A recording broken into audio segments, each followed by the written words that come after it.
کہتے ہیں کہ ایک مرتبہ ایک بزنس مین نے خواب میں دیکھا کہ اسے کہا جا رہا ہے کہ تمہاری کمپنی کے مین گیٹ کے سامنے جو فلاں پھل فروش پھل بیچتا ہے اسے عمرہ کروا دو۔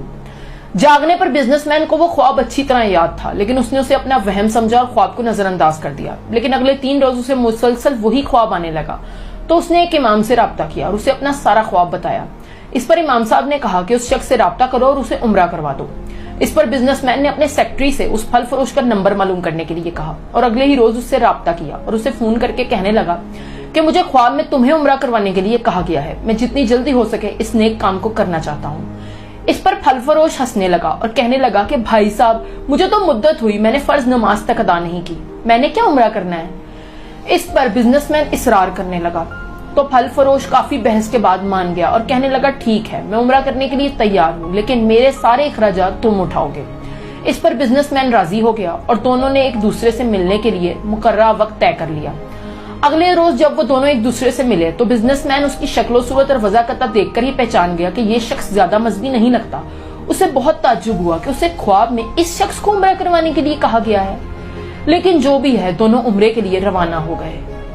وہ دونوں میقات پہنچے، انہوں نے غسل کیا، اس کے بعد احرام باندھا اور اس کے بعد وہ حرم کی طرف روانہ ہو گئے۔ بیت اللہ پہنچ کر انہوں نے طواف کیا، اس کے بعد مقام ابراہیم پر 2 رکعت نفل ادا کیے، صفا مربع کا چکر لگایا، سر منڈوایا اور اس طرح ان کا عمرہ مکمل ہو گیا۔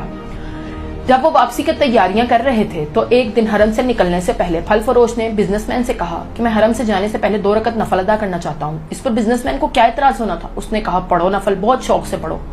پھل فروش بزنس مین کے سامنے ہی نفل ادا کرنے لگا، لیکن جیسے ہی وہ سجدے میں گیا اس کا سجدہ بہت لمبا ہونے لگا۔ اس پہ بزنس مین نے اس کو ہلا کر دیکھا تو کوئی حرکت نہیں ہوئی۔ بزنس مین کو احساس ہوا کہ پھل فروش کی روح تو حالت سجدہ میں ہی پرواز کر چکی ہے۔ اسے پھل فروش کی موت پر بہت رشک آیا اور وہ کہنے لگا کہ کاش ایسی موت مجھے نصیب ہوتی۔ خیر، پھل فروش کو وہیں غسل دیا گیا اور وہیں اس کی نماز جنازہ ادا کی گئی۔